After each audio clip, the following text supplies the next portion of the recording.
Judges దగ్గర నుంచి start చేస్తాను. ఫస్ట్ సునీత గారు, అఫ్ కోర్స్. అయితే రాముడు రౌండ్ లో వీళ్ళందరు ట్రూ కలర్స్ అన్ని బయటపడ్డాయి. ఫస్ట్ సునీత గారు నేను చెప్పినట్టు మైక్ లో మాట్లాడేశారు, ఇన్యూర్స్ ఉన్నాయని నాకు తెలియక. అండ్ చంద్రబోస్ గారు పాపం లిరిక్స్ లో నాకు ఒక్క మిస్టేక్ కూడా నేను ఛాన్స్ ఇవ్వలేదు అని చెప్పడానికి. సో దానిలో చెప్పలేక ఆదృత లేదు అని ఒక కామెంట్ ఇచ్చారు. అది ఇంకేం చేయాలి, మేల్ సాంగ్ సేమ్ ఇంపాక్ట్ ఒక ఫీమేల్ వాయిస్ నుంచి మీరు ఎక్స్పెక్ట్ చేయలేరు. సో అంతరామమే was a male song. So ఇంకా లిరిక్స్ లో చెప్పలేక ఎందుకు ఇంకా క్రియేట్ చేసుకొని చెప్పడం నాకు అర్థం కాలేదు. ఒక అదే రౌండ్ లో ఒక అమ్మాయి లిరిక్స్ మర్చిపోయింది రాముడి పాటలో, అది మాత్రం ఆయన మెన్షన్ చెయ్యలేదు. Being a lyricist and responsibility ఉంది కూడా ఆయన చెప్పలేదు. ఆ రౌండ్ లో లిరిక్స్ మర్చిపోయింది, చెప్పలేదు. ఇంకా మమ్మల్ని ఏడ్పించేసావు అది ఇది అని చెప్పింది. చాలా మంది చేతిలో రాసుకొని వచ్చారు, అది కూడా ఆయన చెప్పలేదు, అది కూడా కౌంట్ చేయలేదు. కానీ నాకు మాత్రం లేని నెగిటివ్ పాయింట్స్ అన్ని, ఆయనకు అవసరం లేని నెగిటివ్ పాయింట్స్ అన్ని కూడా చెప్పారు. లిరిక్స్ లో మాత్రం నేను ఇప్పటివరకు ఆయనకు ఒక్క ఛాన్స్ కూడా ఇవ్వలేదు సాంగ్స్ లో. I never made a mistake lyrics point of view అయితే అస్సలు చేయలేదు. మీరే చూడండి, మీకే అర్థమవుతుంది. సో ఇది కూడా మీకు న్యాయం అనిపిస్తుందా? కీరవాణి సార్ గురించి మాట్లాడదాం. అఫ్ కోర్స్ నాకు చాలా హేట్ వస్తుంది దీనికి మాత్రం, and I'm ready for it because I don't care. Personally నాకైతే నెగటివ్ కామెంట్స్ రాలేదు ఆయన దగ్గర నుంచి. బట్ సెట్ లో ఎలా మాట్లాడతారు, అసలు ఏం చెప్తారు అనేది నేను ఇక్కడ చెప్తాను. పాయింట్ నెంబర్ 1, మెలడీస్ పాడిన వాళ్ళకి మాత్రం వాళ్ళు ఎలా పాడినా కూడా నేను ఆటోమేటిక్ గా మంచి స్కోర్ తీస్తాను అని ఆయన నోట్తో ఆయనే చెప్పారు. So he's very bias towards melody songs and his compositions. ఎలా పాడినా కూడా మార్క్స్ వేసేస్తారు. అయినే కాదు, అక్కడ ఉన్న సునీత గారు, చంద్రబోస్ సార్ కూడా, వీళ్ళందరూ కూడా అంతే. వాళ్ళ సాంగ్స్ పాడితే మాత్రం స్కోర్స్ ఆటోమేటిక్ గా మంచిగా వచ్చేసాయి. సో ఇది point number 1. Point number 2 is very very hurtful to me personally because నేను ఎలిమినేట్ అయ్యే ఎపిసోడ్ లోనే ఏదో విషయంలో నన్ను చూస్తూ చెప్పారు ఇది కూడా. సో ద థింగ్ ఇస్, నేను మీ అందరికీ తెలుసు సూపర్ సింగర్ లో నా ఫైనాన్షియల్ సిచ్యువేషన్ గురించి కానీ అంతా బయట పెట్టాను. సో దానివల్ల నేను కొన్ని వెడ్డింగ్ షోస్ అలాంటివి చేయాల్సి వచ్చింది. సో ఈ పాయింట్ మీద సార్ మాట్లాడారు. ఏమన్నారంటే అసలు వెడ్డింగ్ షోస్ చేసేవాళ్ళు నా దృష్టిలో సింగర్సే కాదు, నాకు చాలా అసహ్యం, it's like you're disrespecting music అని ఈ మాట అన్నారు. చాలా చాలా బాగా అనిపించింది. అదేంటి అంత స్టేజ్ లో ఉన్నాయని ఇలా మాట్లాడారేంటి అని. సో ఇదొకటి, నన్ను చూస్తూ మాట్లాడారు ఇంకా. So it was very hurtful. Point number 3, so third వచ్చిన వాళ్ళకి ఆయన 1 lakh ఇస్తా అని చెప్పారు. 4th ప్రైజ్ వాళ్ళకి మూవీలో సాంగ్, అండ్ 5th ప్రైజ్ వాళ్ళకి ఆయన గ్రూప్ లో చేర్చుకుంటామని చెప్పారు సార్. సో ఇది ఎలా చెప్పారంటే, 5th ప్రైజ్ వచ్చిన వాళ్ళకి నా దగ్గరకి కొంతమంది రోజు వచ్చి చాకరీ చేస్తూ ఉంటారు, వాళ్ళ ట్రూప్ లో జాయిన్ చేసుకుంటా అని చెప్పారు. ఇలా చాకరీ అనే వర్డ్ వాడారు. అంటే ఇది డిస్రెస్పెక్ట్ఫుల్ కాదా? So this was very very bad. అంటే అలా అనకూడదు, సింగర్స్ ఇలా చాకరీ చేసిపోతారు, నన్ను మిమ్మల్ని కూడా జాయిన్ చేసుకుంటారని ఇలా అన్నారు. సో మీకు ఎలా అనిపిస్తుందో ఇంకా మీరు ఆలోచించండి ఒకసారి. డైరెక్టర్ జ్ఞాపిక ప్రొడక్షన్స్ వాళ్ళ అనిల్ గారు అండ్ హిజ్ వైఫ్, వీళ్ళే మెయిన్ అక్కడ అంతా కంట్రోల్ చేసేది, అంతా వెనకాలంతా చేసేది వీళ్ళే.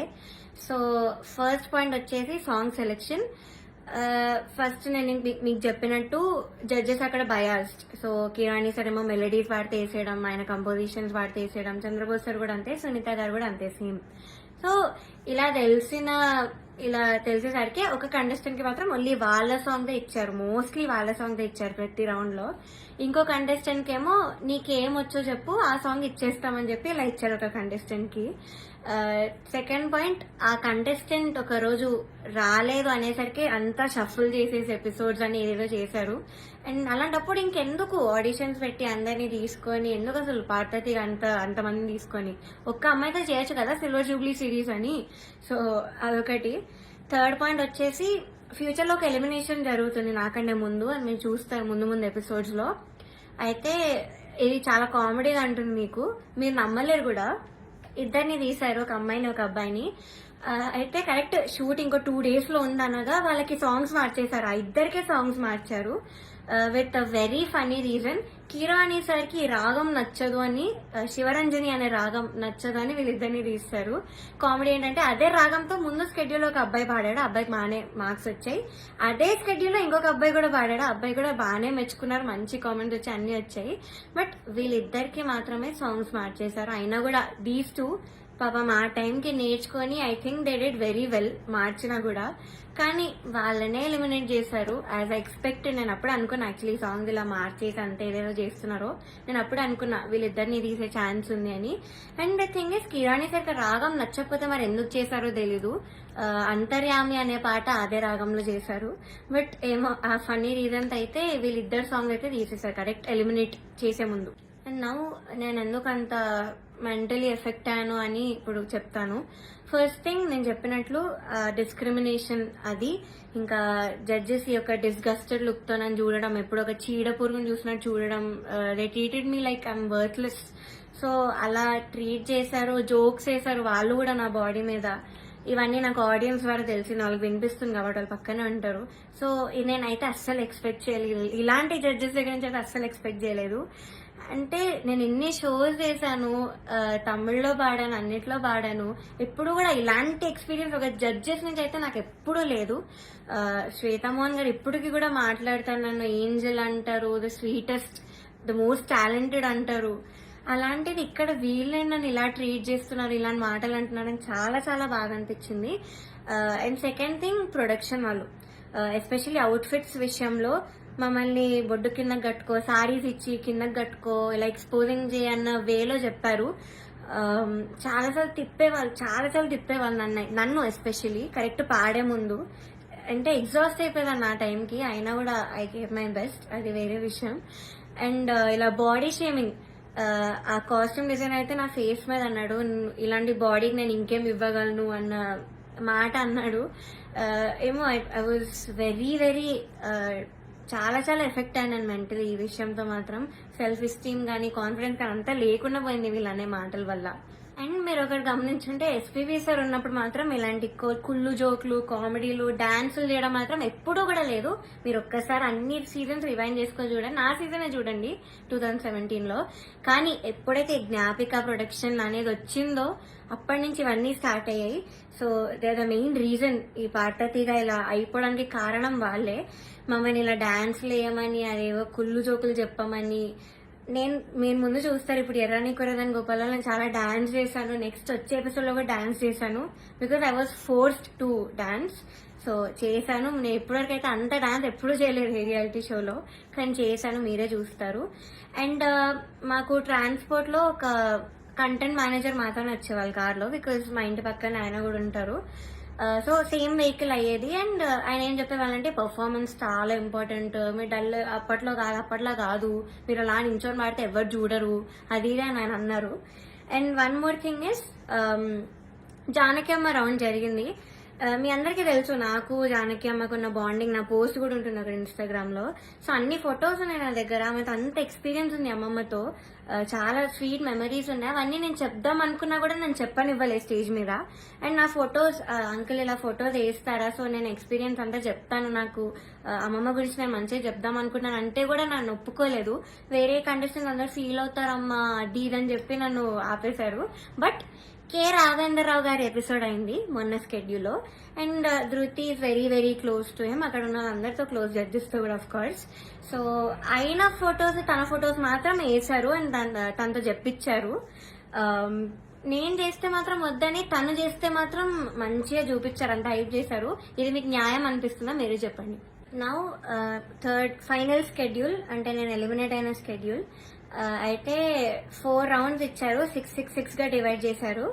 కామెడీ ఏంటంటే కొంతమంది క్లాసికల్ రౌండ్, కొంతమంది కాలేజ్ రౌండ్ అంట, ఒక చెత్త రౌండ్ ఒకటి పెట్టారు, దానిలో చెత్త పాసిబుల్ సాంగ్స్ అన్ని ఇచ్చారు. అంటే నిన్న సోషల్ మీడియా అంతా కూడా చాలా బిజీగా ఉంది. ప్రవస్థి అనే singer, my dear sister, she has come up with 1 video. తను పాడుతూ తీయగాలో ఏం ఫీల్ అయింది అని ఒక వీడియో పెట్టింది.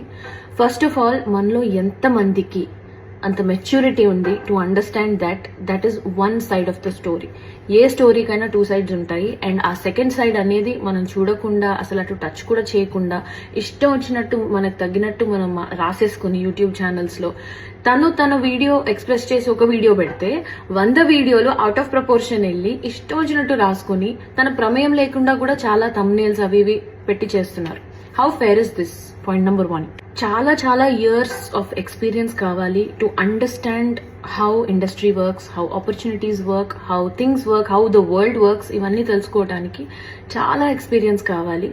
ఇనీషియల్ స్టేజెస్లో అసలు ఏమీ ఫేస్ చేయకుండా పైకి వచ్చేసిన వాళ్ళు ఎవరున్నారు, ఎంతమంది ఉన్నారు అనేది నాకు తెలియదు. Because every great story that I have heard of every great musician or singer or anybody has always started with hardships. వాళ్ళు కష్టపడి కింద పడి మీద పడి అంత గోత్రూ అయ్యే పైకి వచ్చిన వాళ్ళు. Nobody is an exception.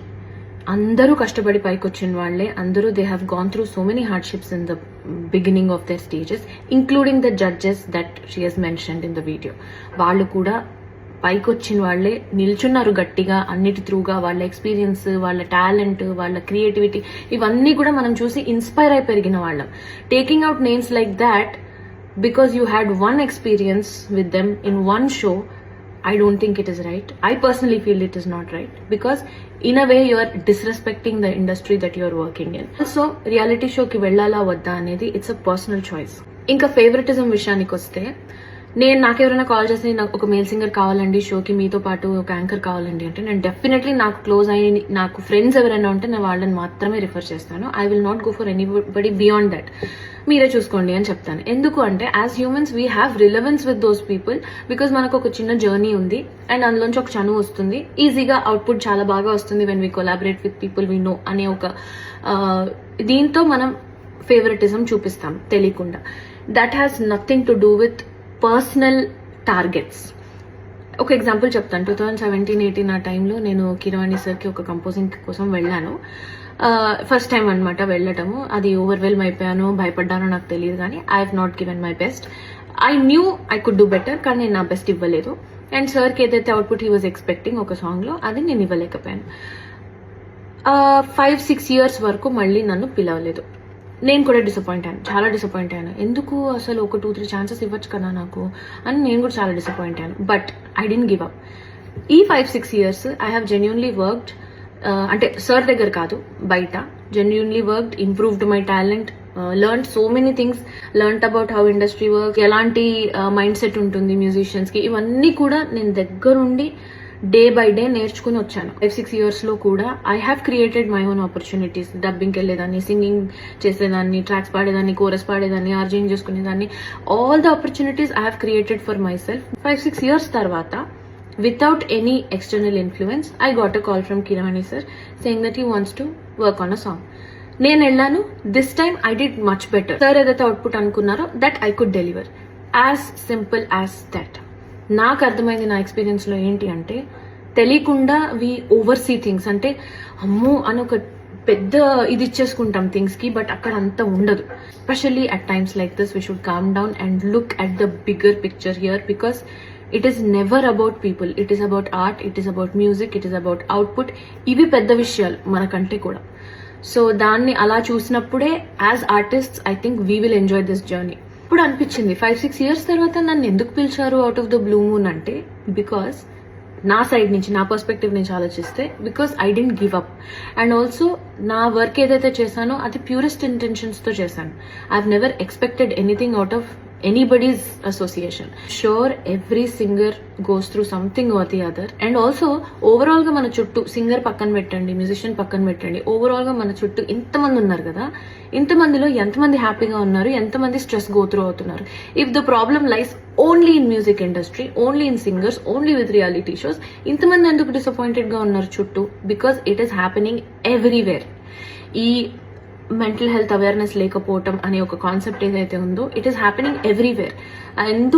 అందుకే when you are aware of what you are going through, what you want in life, what you want to prioritize in your life, ఇవన్నీ తెలిసినప్పుడు I don't think you have the need to say something else to somebody else. Be honest, అందరు singers survival mode లోనే ఉన్నాం. ఎందుకంటే thousands of singers ఉన్నారు ఇప్పుడు, అందరూ బాగా పాడేవాళ్లే.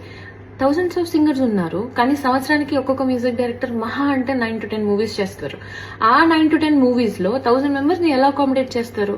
So it is always good to have a reality check about what is happening outside also. We are so obsessed with ourselves that we only think about why am I going through this, why am I being given this అని ఆలోచించినంత వరకు మనకు answers రావు. అందరినీ ఇందులోకి లాగేసి వాళ్ళ personal lifes తీసి వాళ్ళ personal lifes మీద థంబ్నెయిల్స్, వీడియోలు పెట్టి I don't think this is fair at all. So meer kuda as audience, I think it is your responsibility also to pick your content. Understand that there are always two sides to the story and not just one. In the name of being bold, dragging names and just randomly saying things about them anedi not correct. If you have two people in the conversation, that is okay. You can talk. Meer maatladochu, vallu maatladochu. But when you are giving a one-sided explanation on Instagram or social media, I think it is unfair to just randomly drag people and their names, especially when they are such legends and they have done so much work in the industry. Vaalla paatal lekunda it is definitely incomplete. The industry is definitely incomplete. I think even my dear sister Pravasti will grow in life only when she tries to understand how this world works. And in my personal experience with MM Keeravani garu, I think he is an amazing man. He is very, very humble and అందరినీ ఒకేలాగా చూస్తారు, equal గా చూస్తారు, respect ఇస్తారు. Have been working with him and I felt this was unfair, just unfair to drag him and చాకరీ చేస్తారు అని అన్నారు. అది వాళ్ళు అలా చెప్పారో లేదో నాకు తెలియదు, చెప్పుండరు అనుకుంటున్నాను. ఒకవేళ చెప్పుంటే కూడా I think that is the most favourite చాకరీ for any singer or every singer. Because వాళ్ళ దగ్గర, కిరవాణి గారు లాంటి వాళ్ళ దగ్గర నేర్చుకోవటానికి ఇంత ఉంటుంది. అండ్ ఎలాంటి చాకరీ ఉంటుంది? నోటేషన్స్ ఇస్తే స్వరాలు రాసుకోవటం, చాలా కష్టపడి నేర్చుకోవటం, స్టూడియోకి వెళ్ళి పాడటం, ఒకసారి బాగాలేదంటే మళ్ళీ అవుట్పుట్ బాగా వచ్చే వరకు పాడటం, ఇదంతా చాకరీయే కదా మరి. సో ఈ చాకరీ చేయడానికి ఏ సింగర్కి ఇష్టం ఉండదు? అందరికీ ఇష్టం ఉంటుంది. Because when you have an opportunity to learn so much from an amazing legend that is easily accessible to you. అసలు people forget the fact that he is easily accessible to you. అలాంటి పర్సన్ దగ్గర చాకరీ చేయడానికి నామోషి ఏంటి నాకు తెలియదు. If it is this kind of చాకరీ that I'm talking about. I think I've spoken enough. Thank you guys. Thank you so much. Hit TV app, ఇందులో short news, live news, entertainment shows, movies, digital magazines తో పాటు మీ జిల్లా వార్తలను కూడా ఫ్రీగా చూడొచ్చు. ఇంకెందుకు ఆలస్యం? వెంటనే హిట్ టీవీ యాప్ ని డౌన్లోడ్ చేసుకుని ఫ్రీగా ఎంటర్టైన్మెంట్ పొందండి. Hit TV app. Hit TV app. Please download hit TV app. Hit TV app ని ఫ్రీగా డౌన్లోడ్ చేసుకుని ఎంజాయ్ చేయండి. మీకు నచ్చిన ఎంటర్టైన్మెంట్ కోసం హిట్ టీవీ యాప్ ని ఫ్రీగా డౌన్లోడ్ చేసుకుని ఎంజాయ్ చేయండి. హిట్ టీవీ యాప్ ని డౌన్లోడ్ చేసుకుని ఆస్వాదించండి, ఆశీర్వదించండి. ఇంతమంది సెలబ్రిటీలు హిట్ టీవీ యాప్ ని డౌన్లోడ్ చేసుకోండి అని చెప్తున్నారంటే ఎంత మంచి యాప్ ఆలోచించండి. అమెరికా అమెరికాలో చదవాలనుకునే వాళ్ళకి విశ్వసనీయమైన పేరు మన శౌర్య కన్సల్టెన్సీ. UK లో 1 year masters, UK లో 1 year masters, 2 years work permit up to 5 years visa. Contact Saurya Consultancy. Contact 89851 89851.